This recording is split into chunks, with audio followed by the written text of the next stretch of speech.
వైసీపీలో మరో పెద్ద వికెట్ పడింది. గుంటూరు జిల్లా అధ్యక్షుడిగా ఉన్నటువంటి ఆ పార్టీ అధ్యక్షుడు ఉన్నటువంటి డొక్కా మాణిక్యవర ప్రసాద్ పార్టీకి రాజీనామా చేశారంటూ తాజాగా సమాచారం అందుతోంది.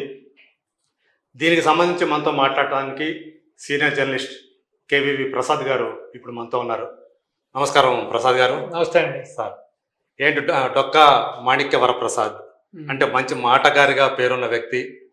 సో మొదట కాంగ్రెస్, ఆ తర్వాత టీడీపీ, 2020లో 4 ఏళ్ల క్రితం వైసీపీలోకి వచ్చి మళ్ళీ ఇప్పుడు ఎందుకు ఆయన రాజీనామా చేశారని కేవలం సీటు ఆశించి ఆయన అది రాకపోవడంతో నిరాశ చెంది ఈ పని చేశారంటారా? యాక్చువల్గా కాంగ్రెస్లో ఉన్నప్పుడు చాలా ఒక డిగ్నిఫైడ్ పొలిటీషియన్గా, ఒక స్పోర్ట్స్మెన్గా, అలాగే రాజశేఖర రెడ్డి గారి హయాంలో మంత్రి కూడా చేశారు ఈయన. అవును. సో తర్వాత కాలక్రమంలో టీడీపీ అధికారంలోకి రాగానే టీడీపీలో జాయిన్ అవ్వడం జరిగింది. సో టీడీపీలో ఎమ్మెల్సీ కూడా ఇచ్చారండి. సో టీడీపీలో ఎమ్మెల్సీ ఇచ్చిన తర్వాత మళ్ళీ 2019లో వైఎస్ఆర్పీ గవర్నమెంట్ వచ్చిన తర్వాత 2020లో ఈయన మళ్ళీ అటు వెళ్ళిపోవడం జరిగింది. సో ఈ మధ్యకాలంలో చూస్తే గత 1 సంవత్సర కాలంగా చూస్తే సో నియోజకవర్గం ఇన్ఛార్జ్ ఇవ్వడం జరిగింది, తాటికొండ నియోజకవర్గం. అక్కడ ఈయనకి మిగతా లోకల్ నాయకులకి, even ex home minister Mekathoti Sucharitha గారితో కూడా సరిగ్గా ఒక సయోధ్య లేదు. వీళ్ళ మధ్య చాలా గొడవలు, రాజకీయ వైరం అంతా కూడా మొదలైంది. సో ఈయన బహుశా తాటికొండ సీట్ని ఆశించినట్టున్నారు ఈయన. సో అధిష్టానం దృష్టి కూడా ఆశించినట్టున్నారు. సో చివరికి అధిష్టానం ఆ టికెట్ ఇవ్వకపోవడంతో సో గత కొంతకాలంగా ఆయన పార్టీ మీద కొంచెం కించిత్ కినుకోహించారు. అంటే యాక్చువల్గా ఈయనకి మంచి స్పోక్స్ పర్సన్గా మంచి పేరు ఉంది. అలాగే అంటే చాలా మంది నాయకులతో పోల్చుకుంటే మాణిక్యవర ప్రసాద్ కాస్త మంచి వ్యక్తి, మంచి రాజకీయ నాయకుడు అనే పేరు సంపాదించుకున్నారు కదా. ఎందుకని పార్టీ అంటే ఈసారి ఆయనకి సీటు ఇవ్వటం ఎందుకు నిరాకరించిందంటారు ఆ పార్టీ? సో అది మనం జగన్ గారిని అడగాలి. రెండోది ఏంటంటే యాక్చువల్గా ఒక గుడ్ స్పోక్స్ మ్యాన్ ప్లస్ సంస్కారవాది. ఎక్కడ కూడా ఆయన మీటింగ్లలో కానీ ప్రెస్ మీట్లలో కూడా ఎప్పుడు కూడా పరుష పదజాలం కూడా ఆయన ఉపయోగించిన తీరు లేదు. బహుశా ఆ పార్టీ సిద్ధాంతం ప్రకారం వైఎస్ఆర్పీకి తెలుసు కదా మీకు, అక్కడ ఎవరు ఎక్కువ మాట్లాడితే వాళ్ళకే అడ్వాంటేజ్ అండి. ఆ గంట అరగంట మాట్లాడే వాళ్ళకి, సో నీ అమ్మ నీయాలి అనే వాళ్ళకి అక్కడ స్థానం. కాబట్టి బహుశా ఆ అధిష్టానం ఎక్స్పెక్ట్ చేసిన విధంగా ఈయన ప్రవర్తించలేదనో మాట్లాడలేదన్న భావం చేత బహుశా పక్కన పెట్టుకున్నారు. సౌమ్యులకి స్థానం లేదనమాట ఆ పార్టీలో లేదు కదండి. ఓన్లీ అక్కడ ఎంతసేపు కబ్జా కోర్లు. సో ఈ విధంగా తెల్లారేస్తే సాయంత్రం వరకు ఈ దూషణ పర్వం ఉంచే వాళ్ళకి అక్కడ స్థానం. కాబట్టి బహుశా ఆ విధంగా క్వాలిఫై అయ్యి ఉండరు ఈయన. ఓకే. సో ఆ రకంగా డిస్క్వాలిఫై అయిపోయింది. సో లాస్ట్ వరకు వేచి చూసి ఇంకా నామినేషన్ పర్వం కూడా లాస్ట్ డేట్ కాబట్టి ఇంకా బయటకు వచ్చారనిపిస్తుంది నాకు. అంటే ఆయన ఫ్యూచర్ గురించి ఏం జరగచ్చు అంటారు? అంటే ఆయన ఎలాంటి నిర్ణయం తీసుకున్నారు? మరి వేరే పార్టీ టీడీపీలోకి వచ్చే అవకాశం, ఎందుకంటే ఆయన దీనికి ముందు టీడీపీలోనే ఉన్నారు కదా. సో ఆయన్ని ఒక శాసన మండలి సభ్యునిగా ఆయనకి గౌరవం కూడా ఇచ్చింది ఆ పార్టీ. ఆయన నెక్స్ట్ స్టెప్ ఏమై ఉంటుందని మీరు? సో విజయం దిశగా టీడీపీ కొలేషన్ ఆయన ఇప్పుడు జనసేన కానీ బీజేపీ కానీ అంటున్నారు కాబట్టి బహుశా ఆయన చూపు టీడీపీ వైపు ఉండొచ్చు. మేబీ టీడీపీలో జాయిన్ అవ్వడానికి కూడా అవకాశాలు ఉన్నాయి సార్. ఇంతవరకు ఆయన అయితే పెదవి విప్పలేదు, ఆయన మనోగతం అన్నది ఏమీ వెల్లడించలేదు కాబట్టి చూద్దాం.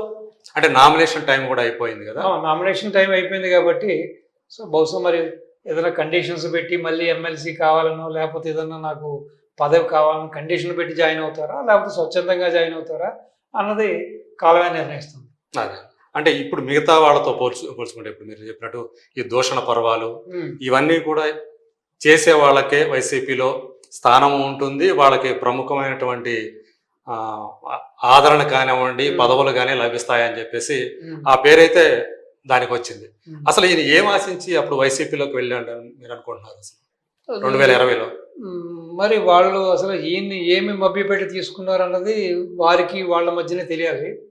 సో ఈయన ఏదైనా ఇప్పుడు ప్రెస్ మీట్ పెట్టి అసలు రావడానికి కారణం ఏంటి, ఎందుకు బయటకు వచ్చారు అన్నది సో ఆయన నోటి వింటేనే బాగుంటుంది. ఇప్పుడు ఆయన మనోగతం మనం చెప్పలేం కదా, ఆయన మనసులో ఏముందో, లేకపోతే ఆ రోజున వీరు ఏమి ఆశించి అటు వెళ్ళారు, లేకపోతే అది ఫుల్ఫిల్ అయిందా లేదా, సో ఆ పదవి ఇస్తానని చెప్పి ఇవ్వలేదా, లేకపోతే వచ్చే ఎలక్షన్లో ఈ యొక్క 24లో అసెంబ్లీ ఇస్తా అన్నారా, ఎంపీ ఇస్తా అన్నారా, లేకపోతే ఏమి ఇస్తా అన్నారు, ఎందుకు ఈ రోజున సడన్గా ఈయన ఇటువంటి అకస్మాత్తుగా ఈ నిర్ణయం తీసుకున్నారు అన్నది సో వారు చెప్తేనే మనకి అర్థమవుతుంది. సో వారు చెప్పడమే సమంజసం కూడా. సో మన స్పెక్యులేషన్స్ మనం ఏం చెప్పలేం కదా, అవును. వారి మనోగతం ఏముందో చెప్పాలి.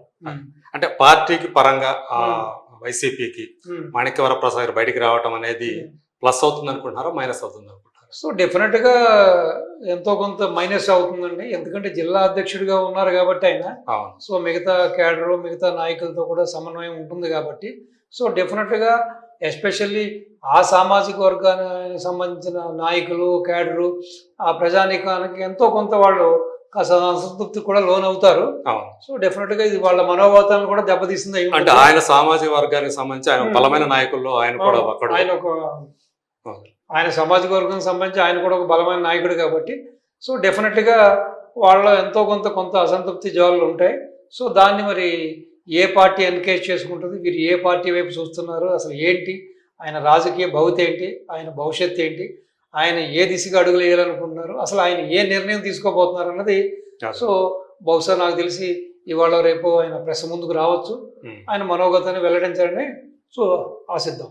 మొత్తాన్ని చూసుకుంటే గుంటూరు జిల్లాకి సంబంధించి ఆ పార్టీ వైసీపీకి ఇది నష్టం చేకూర్చే అవకాశం డెఫినెట్ గా సెట్ బ్యాక్ అండి. అది ఇటువంటి ఒక బలమైన వర్గానికి చెందిన ఒక నాయకుడు, ఇంత ఎక్స్పీరియన్స్ ఇంత సీనియారిటీ ఉన్న నాయకుడు అకస్మాత్తుగా పార్టీలోంచి అది ఇవాళ నామినేషన్స్ లాస్ట్ దశలో ఉండగా ఈ విధంగా రావడం అనేది సో డెఫినెట్గా సెట్ బ్యాక్, ఎవరికైనా సెట్ బ్యాకే. సో ఈవెన్ సైకలాజికల్గా కూడా అది ఒక గేమ్. అదే. సో డెఫినెట్గా దాని ప్రభావం ఉంటుంది. సో ఆ పార్టీకి కూడా ఈ మధ్య చూసుకుంటే ఒకరి తర్వాత ఒకరు పార్టీని వేయటం మనకి కనిపిస్తూ ఉంది. ఇలాంటి స్థితిలో అంటే ఎన్నికలు సమీపిస్తున్న వేళ ఇలా పార్టీని అంటే మంచి నాయకులు ఎవరైతే ప్రజలను ప్రభావితం చేయగలరో, ఆయా సామాజిక వర్గాలను ప్రభావితం చేయగల నాయకులు ఇలా ఒక్కొక్కరు బయటకు వస్తూ ఉంటే సో ఎలా ఉండబోతుంది ఆ పార్టీ పరిస్థితి, ఎలా ఉండబోతుంది? అంటే ఇప్పుడు ప్రతి పార్టీకి కూడా ఒక ఇంటెలిజెన్స్ వ్యవస్థ ఉంటుంది కదండి. బహుశా వీళ్ళంతా ముఖ్య నాయకులు కాబట్టి సో ఇప్పటికే రాజధాని ప్రాంతంలో భూములు రేట్లు తగ్గిపోయి సో నానా అస్తవ్యస్తం అయిపోయింది కాబట్టి అమరావతి రైతుల యొక్క దుస్థితిని చూసిన ప్రజలు కూడా ఆల్మోస్ట్ వారు వన్ సైడ్ అన్నట్టుగా కూడా ఒక నిర్ణయానికి వచ్చినట్టుగా కూడా మనకి ఇంటెలిజెన్స్ రిపోర్ట్లు చెబుతున్నాయి. ఇటు అదే కాకుండా కృష్ణా, ఇటు ఈస్ట్ వెస్ట్, ఇటు ప్రకాశం, నెల్లూరు, అనంతపూరు ఈ విధంగా చెప్పుకుంటా పోతుంటే వారు వన్ సైడ్ అనే చెబుతున్నారు. సో బహుశా వీటన్నిటిని కూడా దృష్టిలో పెట్టుకుని ఈ నాయకులు ఒకటి ప్రజల్లో ఉన్న వ్యతిరేకత కారణంగా ఇంక ఈ పార్టీలో మనుగడ సాధించడం కష్టం, బయటకు వస్తే ఇప్పటికైనా కాస్త కోస్త పేరు ప్రఖ్యాతులు దక్కుతాయని వస్తున్నారా, లేకపోతే అధికారంలోకి రాబోతున్న కూటమి చెంత చేరితే మనకి ఏదన్నా రేపు భవిష్యత్తులో బెనిఫిట్ జరుగుతుందని వస్తున్నారా అన్నది వాళ్ళ మనోగతానికి వదిలేద్దాం. ఒకవేళ తెలుగుదేశం పార్టీ కనుక అంటే నేను అనుకోవటం తెలుగుదేశం పార్టీకి ఇదివరకు సన్నిహితంగా ఉన్నవారు చంద్రబాబు నాయుడు సన్నిహితంగా ఉన్న వ్యక్తి, ఒకవేళ తను టీడీపీలోకి వస్తానంటే చంద్రబాబు నాయుడు గారు ఆహ్వానిస్తారా? బహుశా చంద్రబాబు నాయుడు గారు తెలుసు కదా మీకు, శత్రువుని కూడా ఆయన మిత్రుని చేసుకునే మనిషి. సో బహుశా ఎందుకంటే ఎలక్షన్ టైంలో ఇది ఒక విధమైన సైకలాజికల్ గేమ్ అండి. సాధారణంగా విజ్ఞత కలిగిన పొలిటీషియన్స్ ఎవరు కూడా ఇలాంటి ఎస్పెషల్లీ ఈ బడుగు బలహీన వర్గాలకు చెందిన నాయకులు కాస్త కోస్త పేరున్న నాయకులు వస్తే సో తీసుకుంటారు, ఎందుకంటే అది ఎంతో కొంత వాళ్ళకి మేలు చేకూరుతుంది. సో ఏదైతే పార్టీని వీడుతున్నారో ఆ పార్టీకి డెఫినెట్గా కొంత నష్టం కూడా చేకూరుతుంది. సో ఆ అంశం మీదనే తీసుకుంటారు. Okay, thank you sir.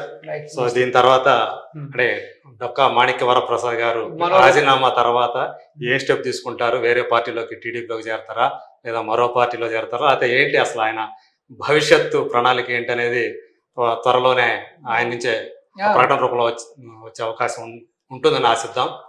Thank you sir. నమస్తే.